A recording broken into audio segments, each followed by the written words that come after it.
Shalom. Sekali lagi semua bisa lambaikan tangannya. Shalom. Salam damai sejahtera Kristus bagi kita semua. Puji Tuhan, kita kembali bersama-sama beribadah pagi hari ini. Baik Bapak Ibu Saudara yang beribadah on-site di Gereja JKI Hosana, House of Glory, maupun yang menyaksikan melalui siaran YouTube kami. Saya juga menyapa Bapak Ibu Saudara semua dimanapun Bapak Ibu Saudara semua berada. Puji Tuhan. Nah, tema khotbah pagi hari ini yaitu siapa takut?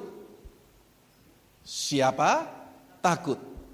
Sebetulnya ini bukan pertanyaan siapa yang takut, bukan saudaraku. Tapi mungkin kita pernah mendapat satu challenge, kita pernah mendapatkan satu tantangan, tawaran dari teman kita. Misalkan untuk makan gitu ya. Yuk makan ini yuk. Misalkan apa? Makan durian yuk. Lalu kita jawab, siapa takut? Pernah dengar ungkapan begitu? Kita lihat singer kita tadi ya, Ibu Ine itu kan kalau tiap pagi lari jalan pagi di area di Marina sana.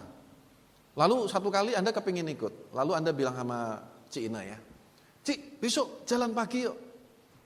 Buat dia itu sesuatu yang sudah biasa rutin dia lakukan. Dia mungkin juga akan menjawab sama seperti yang saya katakan tadi, siapa takut? Nah itu maksudnya saudaraku. Bukan siapa takut karena kita mungkin takut menghadapi krisis ekonomi, kita takut menghadapi masa depan. Saya enggak bertanya, judul khotbah ini bukan bertanya siapa yang takut. Tapi siapa takut? Artinya saudaraku, saya berdoa pulang dari tempat ini atau saudara mendengarkan khotbah ini, kita jadi pribadi-pribadi yang percaya akan penyertaan Tuhan, yakin akan pertolongan Tuhan dalam kehidupan kita masing-masing. Amin. Menjadi pribadi-pribadi yang pemberani. Contoh yang lain, saya suka olahraga tenis. Satu kali Anda bilang sama saya, Pak yuk main tenis sama saya. Saya jawabnya enteng aja, siapa takut? Betul gak saudara? Itu sudah habit saya. Itu sudah jadi bagian dari kehidupan saya. Sejak saya lulus kuliah, saya mulai belajar main tenis. Berarti sejak tahun 95, 96 sampai sekarang. Jadi bagi saya main tenis ya biasa aja gitu.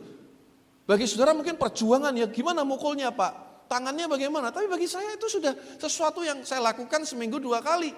Siapa takut? Ya, beberapa waktu yang lalu Pak Edi Christian ngajak main basket. Siapa takut? Kenapa? Saya dulu SMP, SMA main basket. Pertandingan kemana-mana mewakili sekolah.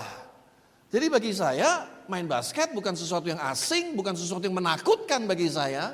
Kalau dalam olahraga menang kalah itu nomor 2, nomor sekian lah. Yang penting kita fun, kita senang, kita sehat, kita bisa ketawa. Iya kan saudaraku? Siapa takut? Saya bisa main basket. Yang lalu main sama-sama Edi saya sempat masukin 2 kali saudaraku. Sayang istri saya nggak syuting, yang di syuting lagi melusut-melusutnya gitu ya. Karena udah lama sekali nggak main, tapi 2 kali saya shoot masuk, saksinya Edi. Lalu saya ketemu selesai pertandingan, istri saya bilang apa, nggak menarik gitu, kamu kok mainnya gini toko, katanya istri saya saudaraku. Lalu dia ambil gambar, ambil syuting ya pas saya melusut-melusut nggak masuk, waduh waktu saya masuk nggak di syuting saudara. Jadi bagi saya olahraga basket pun ya penyesuaian sebentar, ya mungkin gak selincah dulu tentunya saudara ya. Siapa takut? Nah jadi siapa takut ini bukan bertanya siapa yang takut. Tapi siapa takut itu artinya saudaraku orang yang berani. Orang yang berani menghadapi kehidupan ini. Orang yang berani menghadapi tantangan dalam kehidupan ini. Orang yang tidak mudah putus asa. Orang yang tidak mudah kecewa. Siapa takut? Amin. Sebesar apapun masalah dan tantangan dalam kehidupan kita hari-hari ini, kita harus berani berkata, siapa takut? Karena kita berjalan bersama dengan Tuhan yang luar biasa. Nah, mari kita belajar firman Tuhan sama-sama. Kejadian pasal 15. Kejadian 15 ayat yang pertama. Kejadian 15 ayat yang pertama. Demikian bunyi firman Tuhan. Kemudian datanglah firman Tuhan kepada Abram. Namanya belum diganti Abraham. Abram artinya exalted father. Bapak yang ditinggikan dalam suatu penglihatan. Janganlah takut, Abram, akulah perisaimu, upahmu akan sangat besar. Saudara, Tuhan menyatakan diri kepada Abram dan dia berkata, janganlah takut, Abram, akulah perisaimu, upahmu akan sangat besar. Saudara, Abram waktu itu baru saja mengalahkan raja-raja dari negeri timur, ada Raja Kedor Laomer, saudara, dan Abram tentunya juga mengalami satu ketakutan kalau mereka akan menyerang balik. Waktu itu Abram menyelamatkan Lot, keponakannya, dari Sodom dan Gomora. Dan saudara kasih Tuhan, karena waktu itu Sodom dan Gomora sempat dikuasai oleh Kedor Laomer dan ditawan oleh Raja Kedor Laomer. Nah, saudara yang kasih Tuhan, Abram mengalami ketakutan. Makanya Tuhan bilang, jangan takut. Upahmu sangat besar, aku perisaimu. Yang pertama saya mau bilang begini, saudara, kenapa kita ini enggak perlu takut? Karena Tuhan sudah menjamin kita. Tuhan menjamin Abraham, kamu enggak usah takut, aku tuh perisaimu, upahmu akan sangat besar. Nah, saudara, dalam kehidupan ini Anda harus temukan itu. Jaminan yang dari Tuhan, Anda harus yakin akan apa yang Tuhan katakan kepada setiap kita. Kalau kita sudah dapat yakin akan jaminan itu, enggak ada yang perlu ditakutkan sebetulnya, saudara. Ingat hubungan kita dengan Tuhan kita itu seperti bapak dan anak. Ketika saya ngajarin anak-anak saya renang, saudara, saya bilang sama anak-anak saya, Papa enggak bakal ninggalin kamu. Betul enggak, saudara? Kira-kira kalau sebagai anak perlu takut enggak sebetulnya? Enggak perlu. Tapi namanya manusia kan mesti ada yang namanya, apalagi anak-anak, unsur takut karena air mungkin bagi mereka sesuatu yang baru, berenang adalah sesuatu yang baru. Ada ketakutan. Tapi sebetulnya sebagai ayah kita menjamin, aku gak akan ninggalin kamu. Memang ada saatnya mungkin sepertinya agak dibiarkan begitu. Sebab kalau dikit-dikit ditolong ya gak akan cepat bisa, saudara. Ini jaminan, saudara. Nah, Bapak kita di surga sudah menjamin. Tuhan menjamin Abram, jangan takut, aku perisaimu. Jehovah Nisi, Allah Panji keselamatan kita. Upahmu akan sangat besar. Saudara, kalau sudah dijamin begini, gak usah takut. Kalau guru kita di sekolah ngomong sama, mungkin waktu kita sekolah dulu, kamu sudah pasti naik kelas. Perlu ditakutkan gak, saudara? Gak naik. Loh, guru kok yang ngomong kok. Wali kelas sendiri, oh kamu pasti naik. Udah kan, tenang kan, gak ada yang perlu ditakutkan. Memang semua kembali, siapa yang ngomong, kan begitu, saudara. Siapa yang ngomong. Kalau yang ngomong bukan orang yang kompeten, ya mungkin kita ragu-ragu, kita tidak percaya. Tapi kalau kita percaya, saudaraku, bahwa Tuhan yang berjanji itu setia, Dia pasti akan genapi firman-Nya. Jadi temukan jaminan itu dalam hidup kita dan yakini, saudara.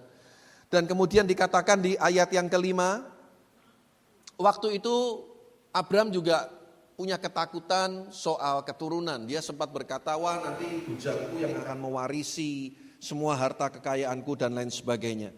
Lihat ayat yang kelima. Lalu Tuhan membawa Abram keluar serta berfirman, coba lihat ke langit, hitunglah bintang-bintang. Jika engkau dapat menghitungnya, maka firman-Nya kepadanya, demikianlah banyaknya nanti keturunanmu. Nah, jadi saudara yang kasih Tuhan, kita lihat di sini. Tuhan ajak Abram untuk keluar. Saya sering pakai ilustrasi ini. Coba keluar dari zona nyaman kita. Jangan lihat ke bawah terus, aku enggak bisa, aku enggak mampu, siapa saya. Selama Anda lihat ke bawah, Anda lihat kekurangan dan kelemahan kita enggak akan pernah bisa maju. Kita akan penuh dengan kekhawatiran. Matius pasal 6, mulai ayat 25 sampai 34, Tuhan mengajar soal kekhawatiran.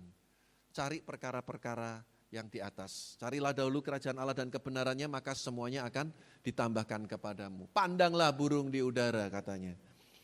Ya, supaya kita lihat tuh, Tuhan pelihara, Tuhan lindungi, enggak punya lumbung. enggak menuai apa-apa, ya sudah pokoknya Tuhan pelihara, bunga di padang Tuhan dandani luar biasa, saudara. Tuhan mau kita jangan tinggal dalam kotak kenyamanan kita. Abraham kenyamanannya apa saudaraku? Dia mulai khawatir, ya sudahlah nggak mungkin, nggak bisa.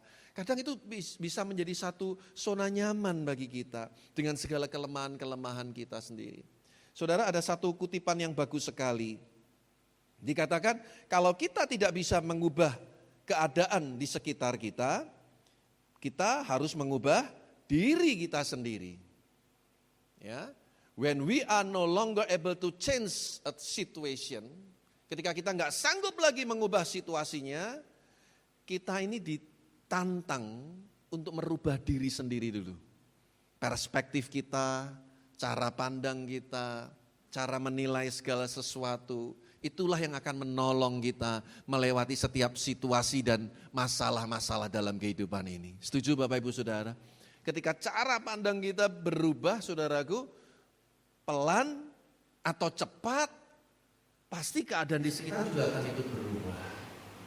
Jadi ini penting saudaraku. Abraham mendapatkan jaminan dari Tuhan untuk tidak perlu takut, karena Tuhan berjanji akan menjadi perisai perlindungan bagi Abraham. Dan Tuhan menyediakan upah yang besar. Lalu juga Tuhan membawa Abraham untuk keluar. Jangan di dalam terus. Jangan hanya jago kandang. Ya memang hari-hari ini kita harus banyak tinggal di rumah. Tapi maksudnya saudaraku, kita harus berani melangkah keluar. Melakukan sesuatu yang tidak biasa kita lakukan.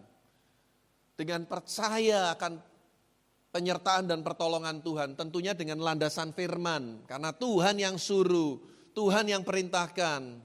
Lakukan, Tuhan pasti akan menolong, Tuhan pasti akan menyertai kita.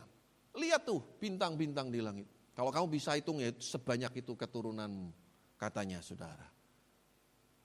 Saudara, kemarin saya tuh WA teman saya tawarkan lukisan-lukisan pribadi yang ada di rumah kami. Ya, untuk saya sebelumnya ngomong sama Bu Vera, kita ini mesti nabur loh untuk pembangunan gereja kita.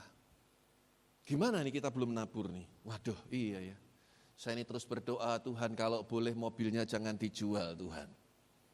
Sebab kalau harus jual mobil lagi, saya sudah 2 kali saudaraku. Yang pertama dulu Toyota Twin Cam, persembahan dari mertua. Belakangan istri saya tuh ngomong, sebetulnya papa tuh kecewa loh, mobilnya kamu jual. Tapi waktu itu saya doa mantep.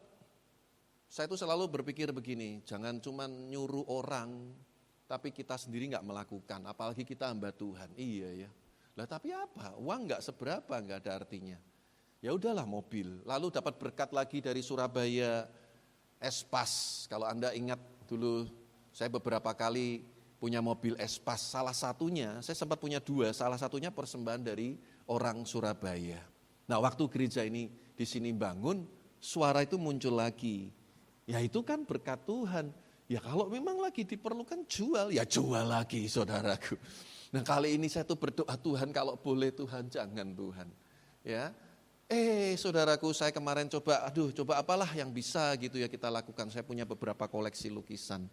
Kemarin saya tawarkan kok laku saudaraku. Puji Tuhan saudara. Ya.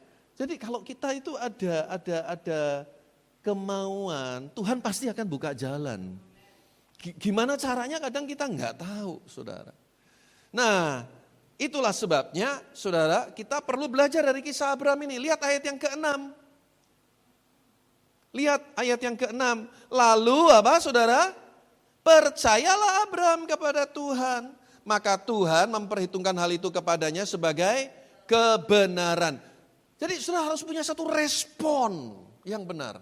Katakan sama-sama saya, respon yang benar. Harus punya respon yang benar. Percaya itu respon yang benar. Ketika Tuhan nyampaikan itu, dia percaya. Maka diperhitungkan sebagai kebenaran. Saya sedih banyak orang Kristen kalau dengar firman tuh, itu kan Pak Pendeta itu. Itu kan zaman dulu. Ya mujizat kan zaman dulu. Sekarang kan sudah ada orang-orang pinter, teknologi, dokter-dokter hebat-hebat. Saya sedih saudaraku kalau orang Kristen sudah nggak percaya mujizat lagi. Orang Kristen nggak percaya akan kuasa Tuhan lagi. Waduh saudaraku, nggak usah jadi orang Kristen dah. Jadi orang tenkris saudara. Saudara yakin nggak bahwa kita kalau hidup di dalam Tuhan nggak bisa kena santet? Nggak bisa kena guna-guna, percaya nggak? Banyak kesaksian, saya pernah dengar ada hamba Tuhan. Dulu pelayanan di Surabaya, lalu pelayanan di Bali. Beberapa kali disantet. Itu mental saudaraku. Apalagi kalau Anda tinggal di Jawa Timur, itu kan Surabaya, Madura, itu Banyuwangi. Itu okultismenya luar biasa tuh Banyuwangi, Madura itu. Begitu disantet saudara, ini kesaksian ini saudara. Itu seperti kena tiang listrik atau menghantam tembok. Begitu jatuh saudaraku, karena ini mau nyantet orang Kristen, hamba Tuhan saudara. Itu jatuh seperti bola api. Dan itu gelinding saudaraku bola apinya. Lalu menghantam rumah yang mau disantet. Nah ini. Saudara, kalau orang itu enggak kuat saudaraku, imannya enggak kuat, tiba-tiba saudaraku perutnya besar. Tiba-tiba saudaraku keluar benda-benda aneh. Enggak tahu pakulah apa-apa. Tapi ketika ini hamba Tuhan yang mau disantet saudaraku, mental saudaraku. Enggak mempan. Lah Pak itu kok bisa kena Pak? Lah ya itulah makanya saudaraku. Bukan orang Kristen, orang tenkris itu saudaraku. Kalau Kristennya KTP, enggak ada persekutuan dengan Tuhan, enggak pernah baca firman Tuhan, kosong saudaraku. Alkitab katakan iblis itu kalau keluar, lalu lihat rumah yang ditinggalkan dulu itu kosong, ya udah dia bawa 7 temannya masuk. Dan orang itu bisa lebih jahat lagi saudara. Jadi di sini kita belajar saudaraku, kenapa kita nggak perlu takut. Dalam kasus Abraham ini saudara, Tuhan menjamin. Kalau kita dapat jaminan dari Tuhan, bahwa aku menyertai engkau sampai kesudahan zaman. Kalau Anda percaya seperti Abraham, nggak ada yang perlu ditakutkan lagi. Siapa takut? Mungkin ramalan-ramalan ke depan ini bagaimana saudaraku makin sulit, antikris sudah semakin nyata. Informasi yang saya dapatkan pintu gerbang timur di Yerusalem akan segera dibuka oleh Israel. Wah mulai ramai saudara kurang membicarakan ini. Sementara orang-orang Palestina yang notabene saudara dari keturunan Ismail, dia bikin kuburan di depannya. Karena mereka mau menghalangi Mesias yang masuk melalui pintu gerbang itu. Nah padahal kita orang Kristen percaya Mesias itu sudah datang 2000 tahun yang lalu. Dan kelak kalau datang lagi kedua, betul-betul menginjakkan bumi, enggak masuk pintu itu lagi. Langsung menjejakkan kaki di Bukit Zaitun. Wah ini heboh saudara. Ya, wah ini antikris sudah mulai muncul. Tapi memang kita harus selalu siap. Kenapa orang-orang Palestina bikin kuburan? Yaitu mereka yakin nanti mau masuk lewat pintu gerbang timur ini. Makanya dibikin kuburan. Karena orang Yahudi menganggap najis menginjakkan kuburan atau bersentuhan dengan orang-orang mati. Saudara, ini memang waktunya. Tapi Tuhan sudah menjamin toh, bahwa aku akan menyertai engkau sampai kesudahan zaman. Ya, kita doalah. Enggak ada yang ketinggalan pada waktu rapture, pada waktu pengangkatan. Ini doa kita, enggak usah masuk masa aniaya besar. Itu ada masa 3,5 tahun kali 2. Dan yang 3,5 yang kedua ini betul-betul masa aniaya yang besar. Sebelum semuanya itu terjadi, kita diangkat masuk dalam kemuliaan bersama dengan Tuhan. Itu kedatangan Tuhan di awan-awan. Itu doa kita semua. Pokoknya pesan saya sederhana. Berat badan jangan lebih dari 80 supaya cepat naiknya. Amin. Ya. Nah, saudara ya. Lalu kita bisa belajar lagi kisah Elia. Ini juga menarik. Ingat pada waktu dia diperintahkan ke Sarfat, saudaraku.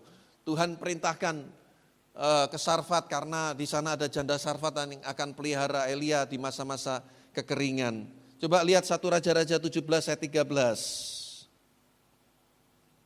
Jangan tersinggung ya, tadi saya bercanda ya, Pak saya 85 enggak turun-turun, malah cenderung naik, ya sudahlah, dolar juga sedang naik, enggak apa-apa. Ya, yang penting sehat.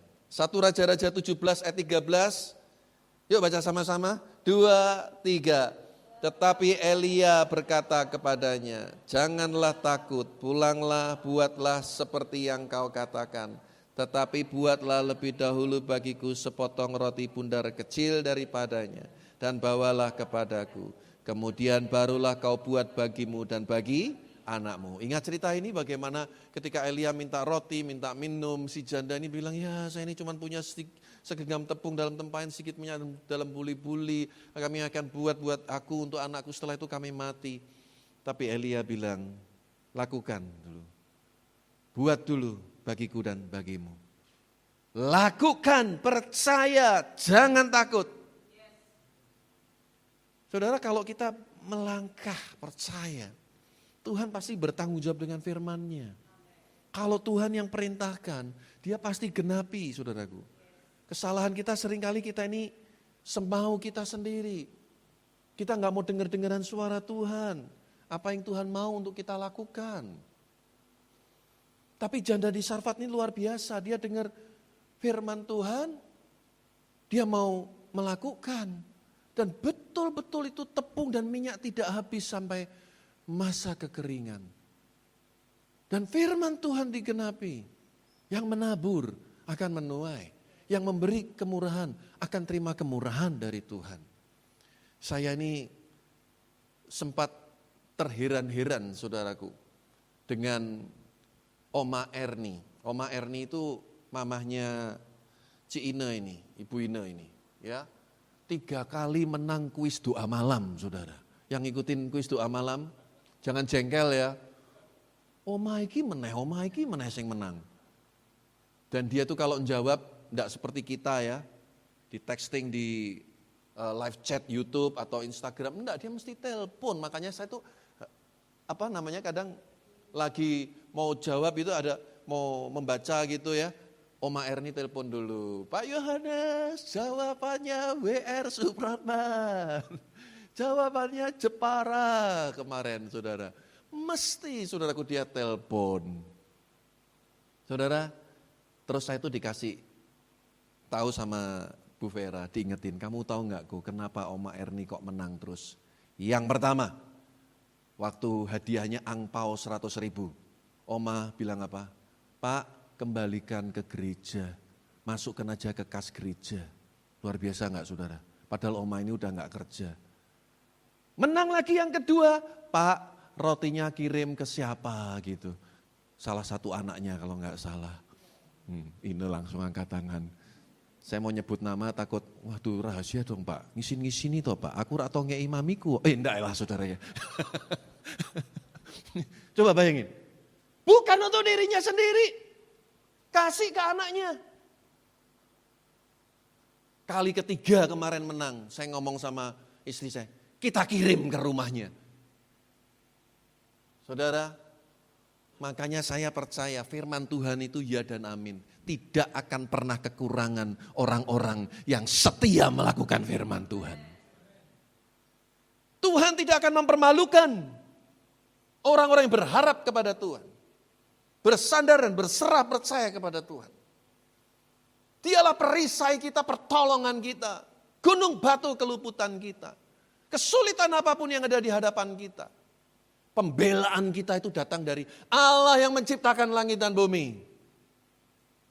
Makanya saudaraku, kalau kita lihat contoh Daud. Daud belajar dari pengalaman ketika menghadapi Goliat. Saul dan orang-orang Israel ketakutan begitu ditantang 40 hari sama si Goliat. Ayo maju. Gak ada yang berani. 3 kakak Daud yang besar-besar badannya yang jadi ajudan-ajudan tentaranya Saul. Gak ada yang berani. Tapi Daud berani. Padahal dia anak bungsu dari 8 bersaudara. Pada waktu pengurapan si Samuel bahkan si Samuel setelah 7 anak selesai dia masih penasaran karena Tuhan bilang bukan. Bapaknya si Isai, yaitu bapaknya Daud baru ingat, ada satu nih anakku yang di padang penggembalaan. Si Isai lupa masih punya satu anak lagi yang sedang menggembalakan kambing domba yang katanya cuma 2-3 ekor. Baru Daud dipanggil lalu diurapi jadi raja. Artinya ini anak tuh mestinya gak masuk hitungan. Saudara merasa hari-hari ini di tengah-tengah keluarga kita gak diperhitungkan? Dianggap remeh. Siapa sih kamu itu?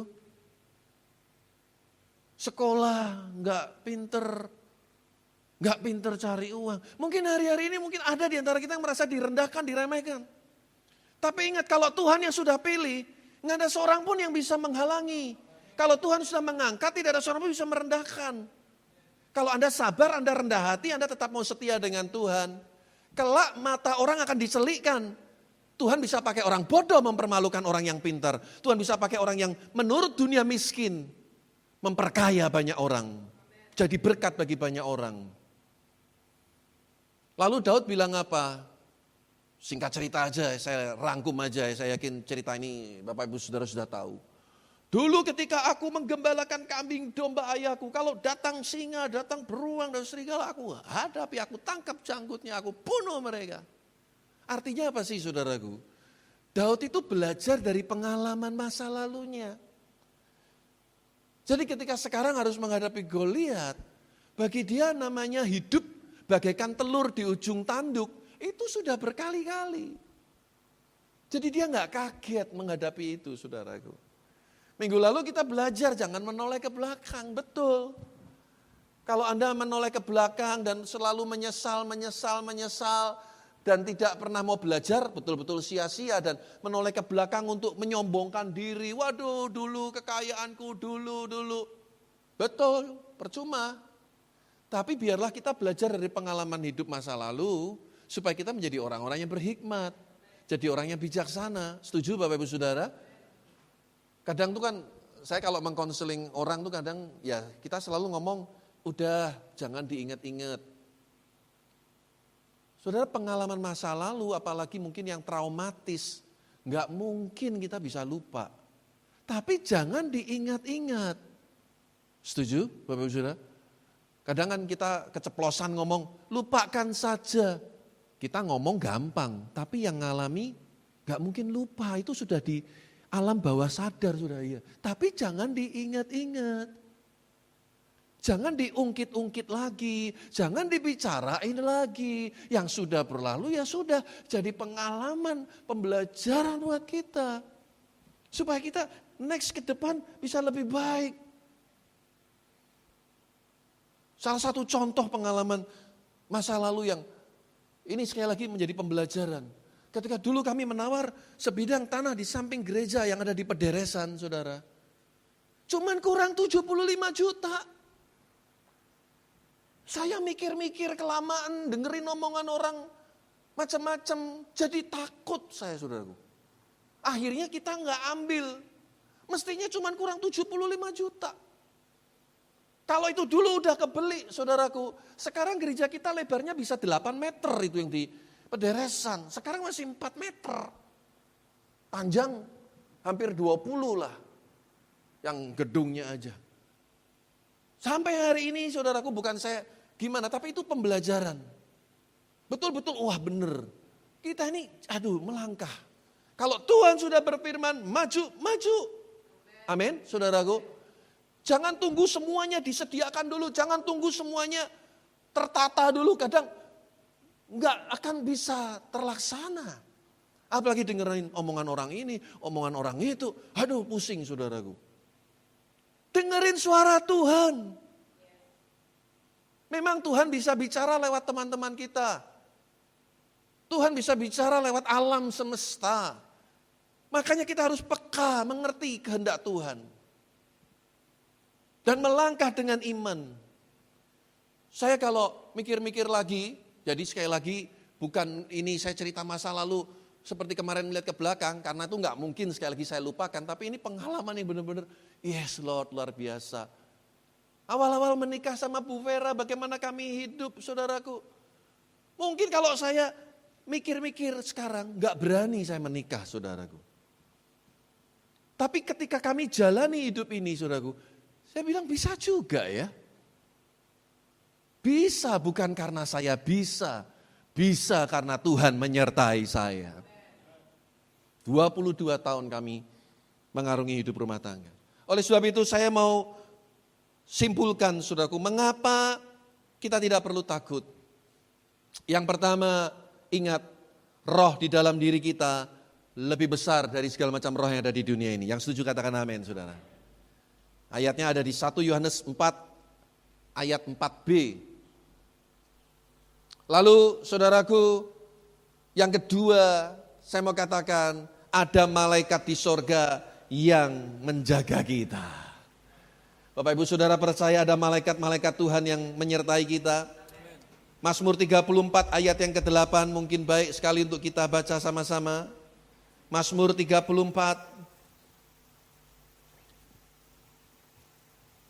ayatnya yang ke-8. Kalau Anda dengan handphone ayat yang ke-7, tapi di sini udah ditulis, bisa lihat di LCD, baca lagi sama-sama, 2, 3. Malaikat Tuhan berkemah di sekeliling orang-orang yang takut akan Dia, lalu meluputkan mereka. Amin, saudara. Ada malaikat Tuhan yang menyertai dan menjagai kita. 24 hours, 24 jam, seperti apotik yang 24 jam, saudara. Jangan takut. Orang bisa merancangkan yang buruk kepada kita. Tapi kalau Tuhan sudah berperkara, Tuhan menjadi perisai dalam hidup kita. Apa yang dirancangkan orang itu buruk, Tuhan bisa ubah menjadi sebuah kebaikan. Seperti siapa? Yusuf. Tuhan turut bekerja untuk kebaikan Yusuf dan orang Israel. Dan yang ketiga, saudaraku, mengapa kita tidak perlu takut?